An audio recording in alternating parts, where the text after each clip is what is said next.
보통 우리가 쉽게 실수하는 부분이 바로 이 부분입니다. 좀 물을 줘야 되겠다고 물을 주시거든요. 그러면 물을 주면서도 급속도로 번지게 됩니다. 그 곳이 다 몰살이 될 수도 있는 아주 무서운 병이거든요. 안녕하세요, 들깨 아줌마. 오늘은요, 가지밭에 나왔습니다. 들깨 아줌마가 키운 가지가요, 말라 죽고 있어요.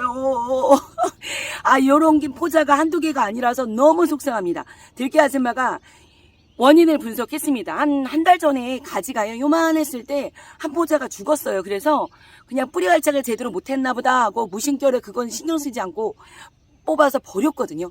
그리고 나서 지금 가지가 지금 막 엄청나게 커서 따먹고 있거든요.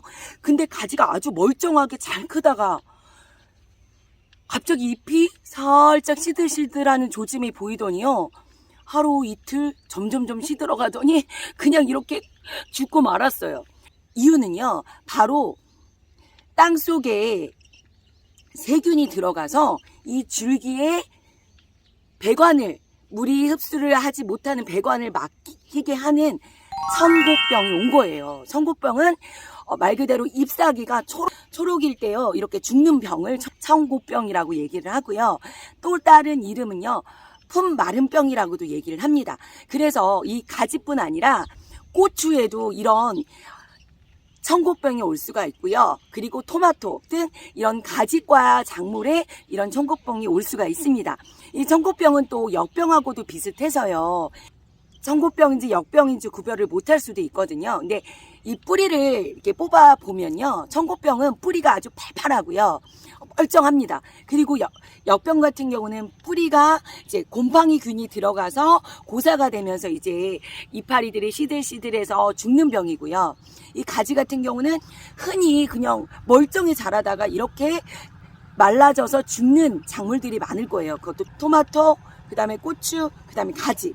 이렇게 한두 개가 아닌데 이거를 그러면 청곡병인지 어떻게 또 알 수가 있냐면요, 그거는 제가 좀 이따 한번 보여드릴게요. 줄기를 잘라서 물에 담가가지고요, 이 균이 나오는 모습을 볼 수가 있습니다. 그것도 제가 생생하게 보여드릴게요. 이 청곡병 발생은요, 날씨가 고온일 때 더 발생이 되고요, 땅에 그 세균이 들어가면서 비가 많이 잦은 비가 올 때도 이 땅속의 토양으로 이동을 하기 때문에 더 발병률이 높은데요. 보통 우리가 쉽게 실수하는 부분이 바로 이 부분입니다. 잎사귀가 하나 시들시들해지면요, 내가 좀 수분이 부족해서 얘가 좀 건조했나? 좀 물을 줘야 되겠다 하고 물을 주시거든요. 그러면 물을 주면서도 급속도로 번지게 됩니다. 그래서 내가 이게 왜 시들어졌는지 확인을 하신 후에 대처를 하시면 좋은데요. 이 청곡병이 치료약이 없대요. 하지만 치료약이 없지만 조금 더 예방을 할 수 있는 방법을 또 제가 소개시켜 드리려고 합니다. 지금 가지가 어떤지 한번 상태 보여드릴게요. 점점 가지가 시들어 가고 있습니다. 여기 반은 완전히 시들어해주고요. 여기는 아직 잎이 싱싱합니다. 여기도 청곡병이 왔고요. 여기도 이제 오기 시작했고, 얘는 많이 발전이 돼서 회복 불가능할 것 같아요. 이 친구도 처음에 여기 포자에 발생돼서 그때 처음에 뽑았던 공간이고요. 조금 전에 그 영상의 가지가 5일 후의 모습입니다. 이렇게 더 시들거리고 있어요. 얘도 지금 이렇게 시들거리고 있고요. 그 5일 전보다는 많이 시들하죠. 또 여기도 미치겠어요. 요번에는 진짜 내가 가지를 그냥 좀 25포기 많이 심었거든요. 차로도 끓여 먹으려고 이렇게 많이 고사가 됐습니다. 자, 요놈 하나를요, 뽑아가지고요, 청곡병인지 어떻게 확인할 수 있는지 한번 보여드릴게요. 일단 뽑아보겠습니다.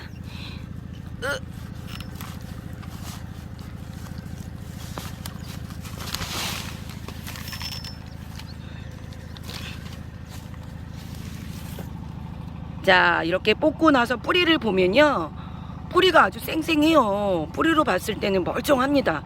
근데 역병 같은 경우는 이 뿌리가 이제 고사가 되거나 뿌리가 죽으면서 이제 잎이 시들어 가는 거고요. 이렇게 청곡병은, 품마름병은 잎이 쌩쌩한데 이 줄기에 이제 배관이 막혀가지고 이제 고사되는 거라서 한번 보여드릴게요. 이렇게 가지도 달렸는데 그대로 죽어버렸습니다. 자, 이렇게 뿌리 옆에 일단은 여기를 절단을 하고요. 자, 그 다음 줄기를 어느 정도 살짝 자릅니다. 이렇게 자르고 요거를 이제 물에 꽂아가지고 테스트를 한번 해서 보여드릴게요. 음료수나 커피를 마시고 이런 플라스틱 통에다가 저는 이제 여기를 구멍을 살짝 뚫어가지고요. 이 위에 꽂습니다. 꽂아서 물에 담가 볼게요. 자, 이렇게 물에 담가 놓고요. 자, 여기서 관찰을 해야 돼요. 그래도 시간이 조금 걸릴 수가 있어요. 자, 지금 하얀 액체가 나오는 거가 보일까요?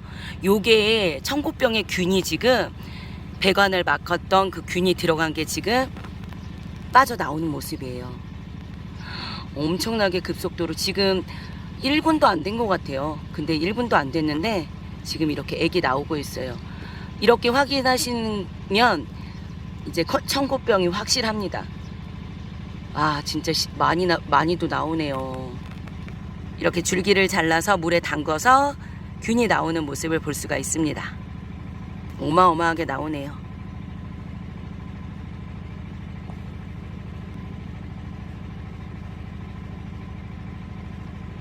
양이 점점점 많아지는데요.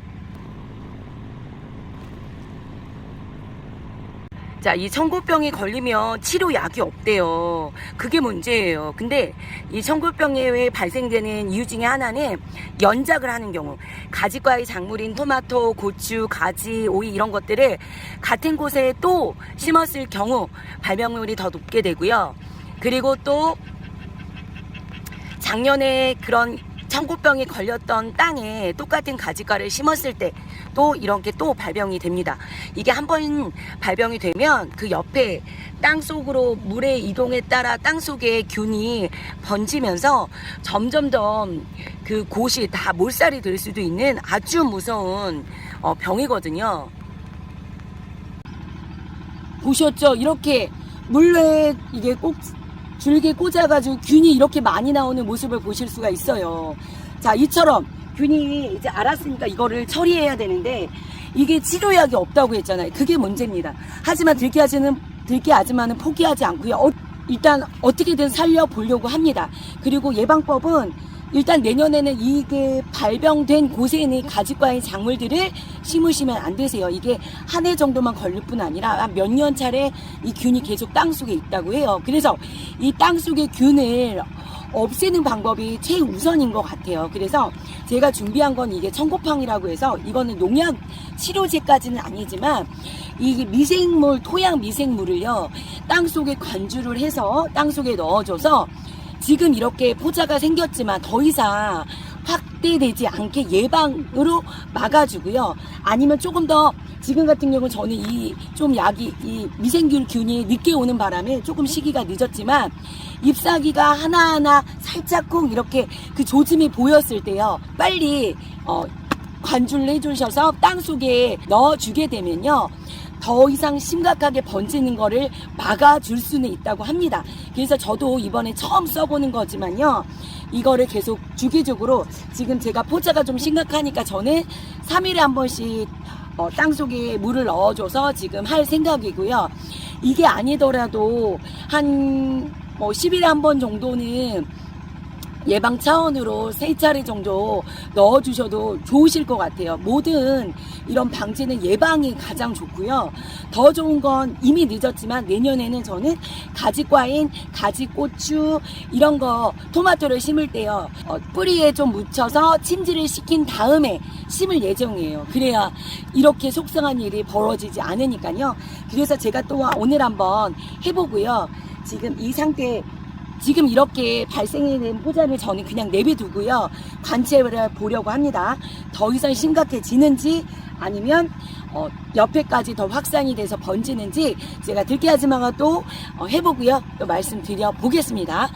자, 이처럼 가지과 작물에 청고병 또는 품마루병이 생겼다 생각하시면 저처럼 한번 미생물균 한번 활용해 보시는 방법도 있다는 거 말씀드립니다. 하지만 저는 아직 안 해봤기 때문에요. 치료가 된다 안 된다 말씀은 아직 확실히 못 드립니다. 한번 해보겠습니다. 들깨가족 여러분, 오늘도요 좋은 하루 되시고요. 작물이 말라가지만 또 들깨하지만 힘을 내어 보겠습니다. 오늘도 빠빠이.